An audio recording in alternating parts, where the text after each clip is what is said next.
Every Friday night, he would arrive at the city's most exclusive restaurant in a rented Lamborghini, wearing a $5,000 suit and flashing a platinum credit card. The waiters called him Mr. Millionaire. Women flocked to his table.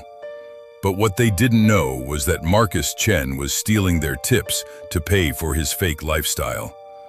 And tonight, his deadly secret was about to be exposed. Welcome to Dark Secret Stories. Before we dive into this shocking tale of deception, stolen money, and double lives, tell me in the comments, have you ever suspected someone's wealth was fake? And if this story about the ultimate con artist leaves you stunned, please subscribe to help us uncover more dark secrets hiding in plain sight. Romano's was the kind of restaurant where billionaires came to be seen. Located in the heart of Manhattan's financial district, it attracted Wall Street executives, celebrities, and old money families who thought nothing of spending $500 on dinner.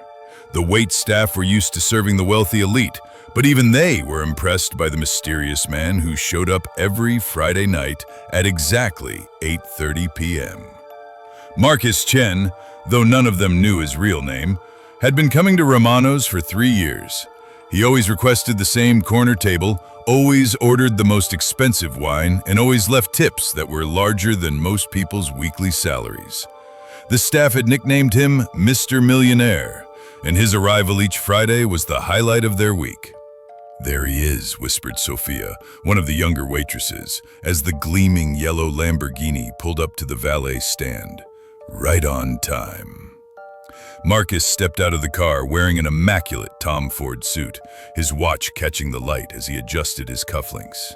At 35, he had the kind of confidence that money bought, or at least the kind that came from pretending to have money. His black hair was perfectly styled, his shoes were Italian leather, and his smile was practiced to perfection. "Good evening, Mr. Chen," said James, the maitre d', rushing forward with a bow. "Your usual table is ready." "Excellent," Marcus replied, his voice carrying just the right amount of entitled authority. "And James, make sure the Dom Perignon is properly chilled. Last week it was slightly warm." "Of course, sir. My apologies." As Marcus walked through the restaurant, conversations quieted and heads turned. Women at nearby tables exchanged glances, wondering if he was single. Men tried to figure out what industry had made him so wealthy. The entire dining room seemed to orbit around his presence. What none of them knew was that Marcus Chen's real life was a carefully constructed lie, built on stolen money and desperate deception. 6 blocks away, in a cramped studio apartment above a laundromat, Marcus's true home told a very different story. The space was barely 300 square feet, furnished with items from thrift stores and yard sales. The walls were covered with printouts of luxury lifestyle photos, research for his weekly performance. A small safe in the corner contained his most prized possessions: fake identity documents, credit cards obtained through fraud, and bundles of cash stolen from the very restaurant where he played his millionaire role. But the most shocking secret wasn't just that Marcus was poor. It was how he funded his expensive charade. Every dollar he spent on his fake millionaire lifestyle was stolen from the hard-working waitstaff at Romano's, taken from the very people who served him with such reverence and gratitude. Marcus Chen wasn't just a con artist. He was a thief who had been robbing his victims while they thanked him for his generosity. Monday through Thursday, Marcus Chen was a completely different person. Gone were the expensive suits and confident swagger. Instead, he wore cheap polyester pants and a wrinkled shirt as he walked through the service entrance of Romano's, punch card in hand. To the staff at Romano's, Marcus was simply Mark, the restaurant's assistant manager who had been hired 3 years ago to handle payroll, inventory, and the less glamorous aspects of running an upscale establishment. He was forgettable, invisible, the kind of middle management employee who blended into the background. "Mark, we need to talk about the tip distribution," said Sophia, cornering him near the time clock. "The math doesn't add up again this week." Marcus kept his expression neutral, though his heart was racing. "What do you mean?" "I tracked my credit card tips carefully. I should have made $340 this week, but I only got $287. That's the third time this month." "Are you sure you're calculating correctly?"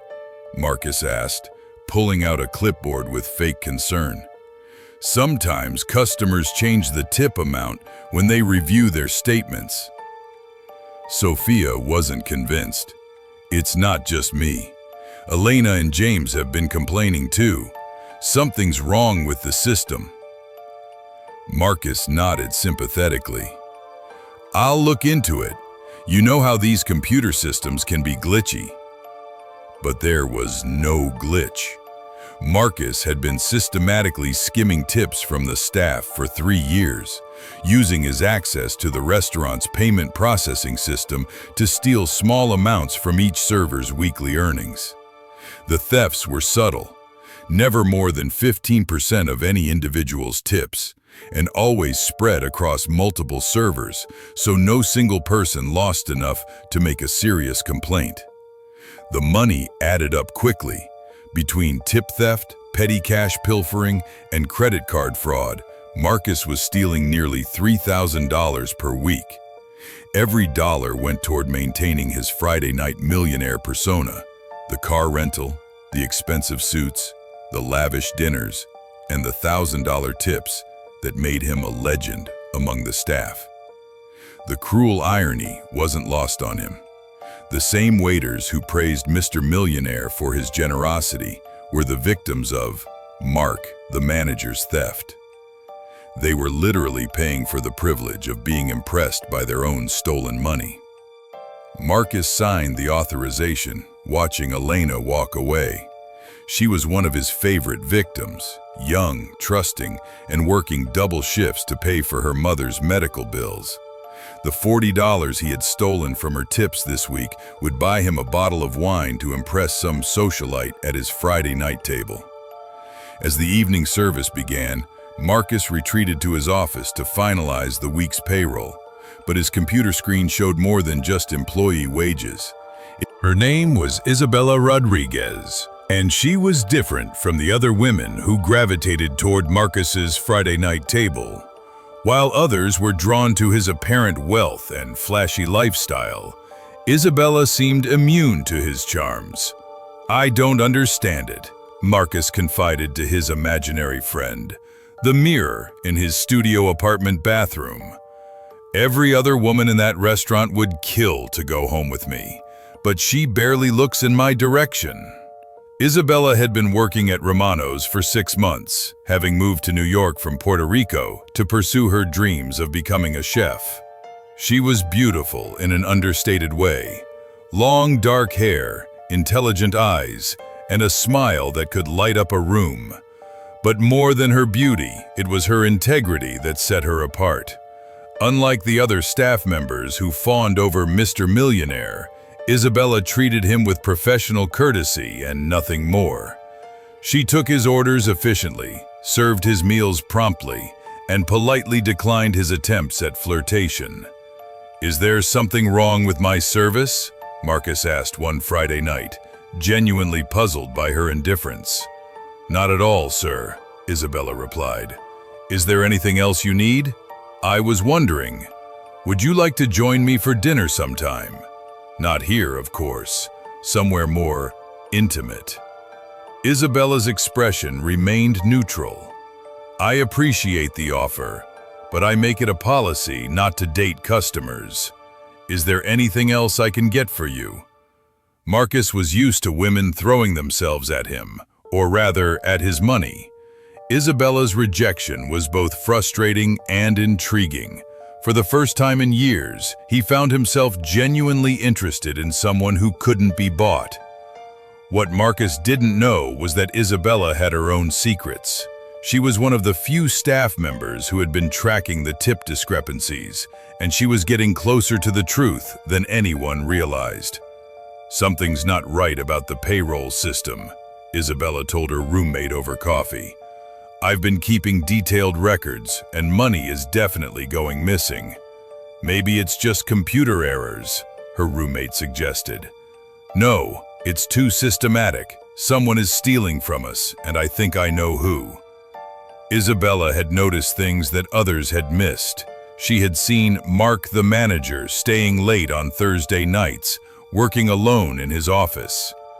She had observed his nervous behavior whenever staff members complained about their tips. And most importantly, she had noticed the expensive watch he wore, a Rolex that cost more than he could afford on his manager's salary. I think Mark is stealing our tips, Isabella told Sophia during their break. Have you noticed anything suspicious about him? Sophia shook her head. Mark? He's been nothing but helpful. Besides, why would he steal from us? He's management. That's exactly why he could get away with it. He has access to all the financial systems. Isabella's suspicions were about to collide with Marcus's obsession in a way that would expose the truth and destroy both their lives. Marcus's obsession with Isabella grew stronger each week. He increased his Friday night tips, hoping to impress her with his generosity. He bought more expensive wines, wore more exclusive suits, and even rented a Ferrari one night to make a grand entrance. But nothing seemed to affect her. She's different, he told himself, staring at his reflection in the bathroom mirror. She's not like the others. She sees through the superficial stuff. The irony was devastating. Marcus thought Isabella was rejecting his fake wealth because she valued authenticity, when in reality, she was rejecting him because she suspected he was a thief.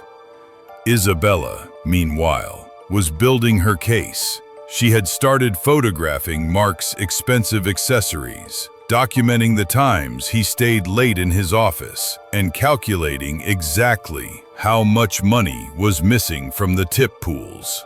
She had even followed him home one night, discovering his shabby apartment and realizing that his manager's salary couldn't possibly afford his lifestyle.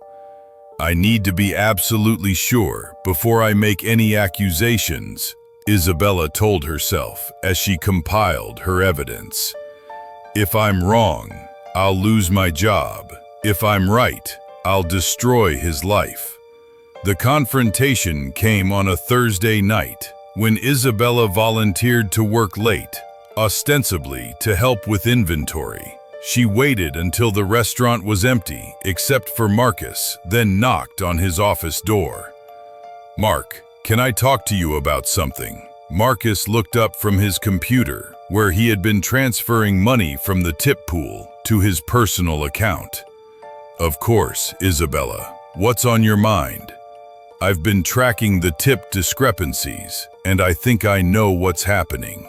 Marcus's blood turned cold, but he kept his expression neutral. Oh, what did you find? Isabella pulled out a folder filled with documentation. Someone has been stealing from the tip pool for months, small amounts, but consistently, and I think that someone is you. For a moment, Marcus considered denying everything, but looking at Isabella's evidence, the bank records, the photographs, the detailed calculations, he realized she had built an airtight case against him. You're very thorough, he said quietly. So, you admit it. Marcus leaned back in his chair, studying the woman who had just destroyed his carefully constructed life. What gave me away? The watch. A Rolex Submariner costs $15,000. So, what happens now? Are you going to turn me in? Isabella studied his face, seeing something she hadn't expected. Genuine remorse mixed with crushing defeat. I don't know. Part of me wants to call the police right now, but part of me wants to understand why you did it. You really want to know? Isabella nodded. Marcus took a deep breath, then began to tell her the truth about his Friday night millionaire persona, his desperate need for validation, and the addiction to living a lie that had consumed his entire life. "It started with a lie," Marcus began, his voice barely above a whisper. 3 years ago, I was working as a restaurant manager in Queens, making barely enough to survive. I'd been divorced for 2 years, living in a studio apartment, eating ramen noodles for dinner. I was nobody, just another failed middle-aged man watching everyone else live the life I wanted. Isabella listened in stunned silence as Marcus revealed the depth of his deception. "One Friday night, I was walking past Romano's, and I saw all these wealthy people inside, laughing and enjoying themselves. I had $1,000 in my checking account, my entire life savings. On impulse, I went inside and ordered the most expensive meal on the menu." Marcus paused, lost in the memory. "For 2 hours, I felt like I mattered. The staff treated me like royalty. Women smiled at me. Men wanted to know my business. I felt alive for the first time in years." "So you decided to make it permanent." "I told myself it would just be once a month, then once a week. But maintaining the illusion was expensive. The suit rentals, the car rentals, the dinners, the tips. It was costing me more than I made. That's when I realized I could get a job here and supplement my income." "You mean steal?" "I prefer to think of it as borrowing from myself. I was taking money from the staff so I could give it back to them as tips. It was a perfect circle." Isabella stared at him in disbelief. "You were stealing our money so you could impress us with our own money." "When you put it like that, it sounds insane." "It is insane, Mark. We're working double shifts, struggling to pay rent, and you're stealing from us to fund your fantasy life." Marcus buried his face in his hands. I know it's wrong, but I couldn't stop. Every Friday night, I became the person I always wanted to be. For a few hours, I wasn't the failed loser in the studio apartment. I was somebody important, somebody special." "And what about us? What about the people you were stealing from?" "I told myself you wouldn't miss small amounts. I told myself I was generous enough on Friday nights to make up for it. I told myself a lot of things to avoid facing the truth." Isabella stood up, pacing around the small office. "I should hate you. Isabella stopped pacing and looked at him directly. "Because I understand desperation. I understand what it's like to want something so badly that you'll do terrible things to get it. But Mark, this isn't just about money. You've been living a lie for so long that you've forgotten who you really are." "I don't know who I really am anymore." "Then maybe it's time to find out." What Isabella didn't know was that Marcus's deception went deeper than simple theft. As she continued to investigate, she discovered that Mr. Millionaire had been using his fake identity to defraud other people as well. Credit card companies had been issuing him cards based on fabricated income statements. He had borrowed money from loan sharks using false collateral. He had even convinced several women to lend him money for investment opportunities that never existed. "This is bigger than I thought," Isabella told Sophia the next day. "He's not just stealing tips, he's running a full-scale fraud operation." "What are you going to do?" Before Isabella could answer, Marcus appeared in the dining room, but not as the invisible manager they knew. He was wearing one of his expensive suits, his hair perfectly styled, carrying himself with the confidence of his Friday night persona. "I need to talk to all of you," he announced to the assembled staff. "I have something to confess." The restaurant fell silent as Marcus stood before the people he had been deceiving for 3 years.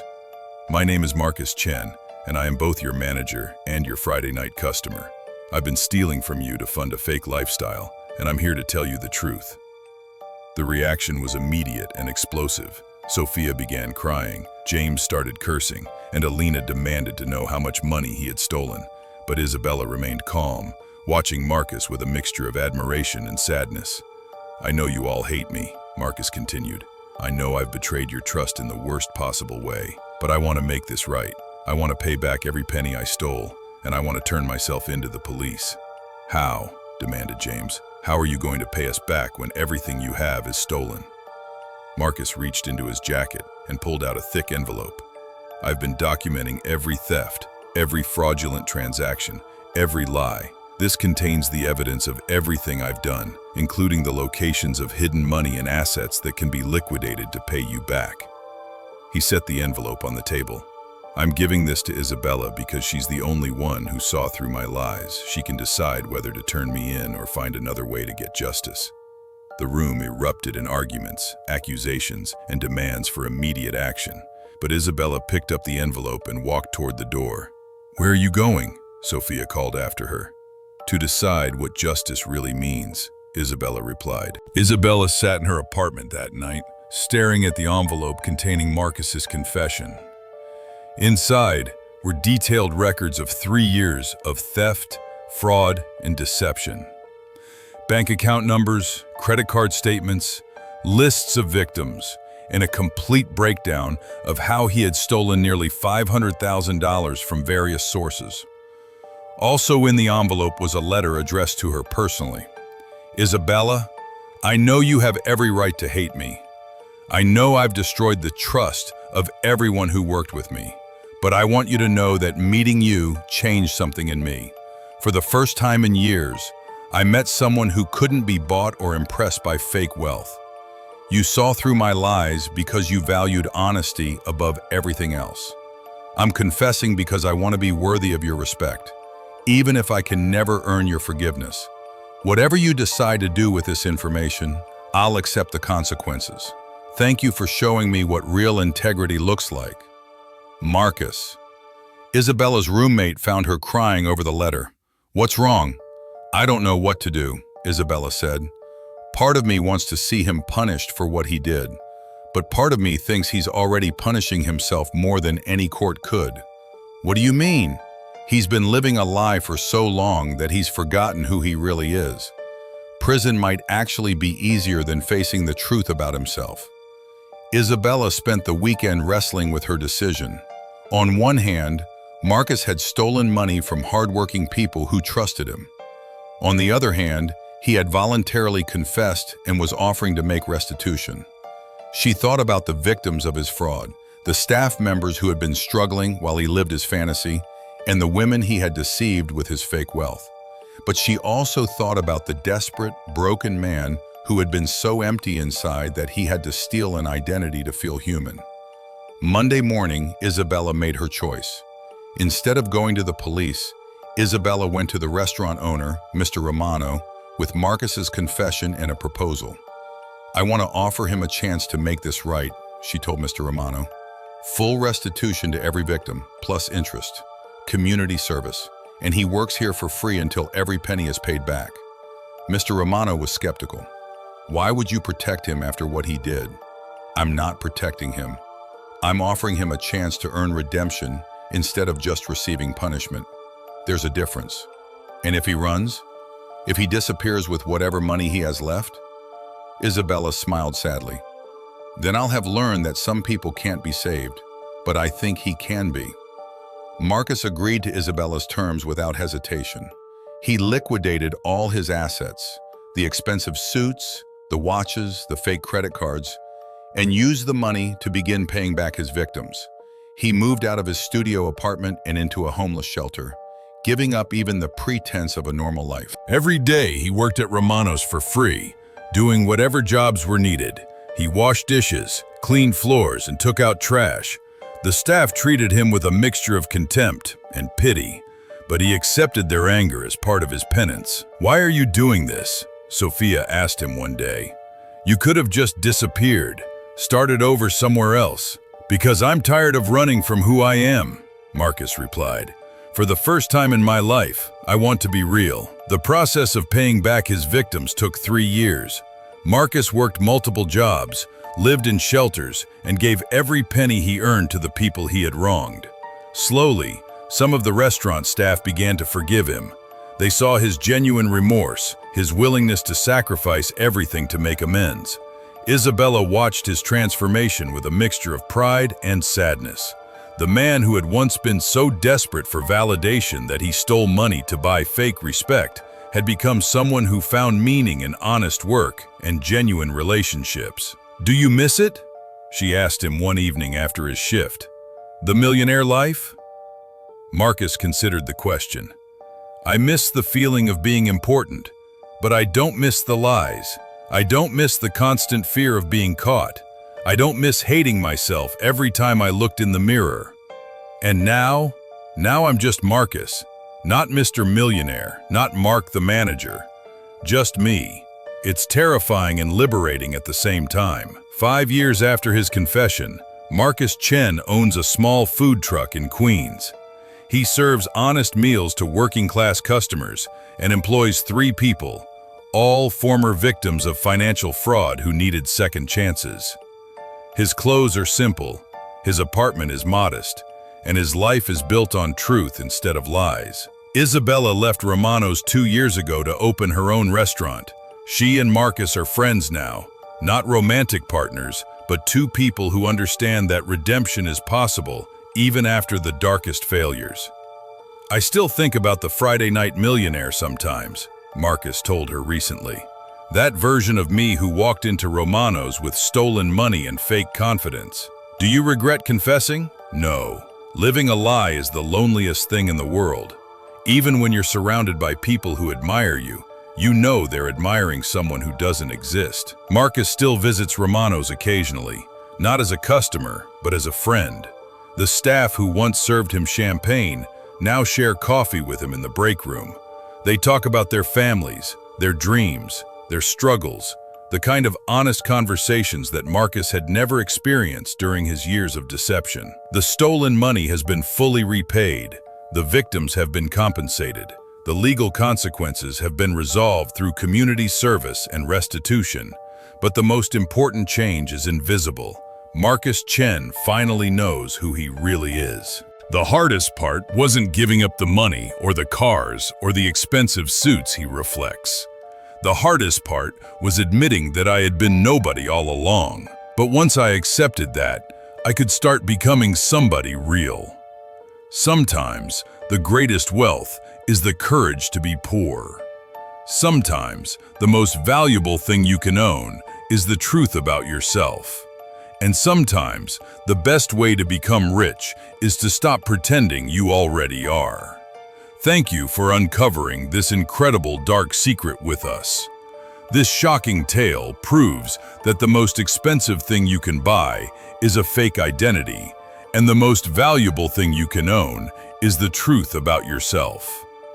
If this revelation about the fake millionaire left you questioning everything you thought you knew about wealth and identity, please give it a thumbs up and share it with someone who needs to hear this story. Subscribe to Dark Secret Stories for more jaw-dropping revelations about people hiding extraordinary secrets in plain sight. Until next time, remember, the richest person in the room might be the one who's hiding the biggest debt.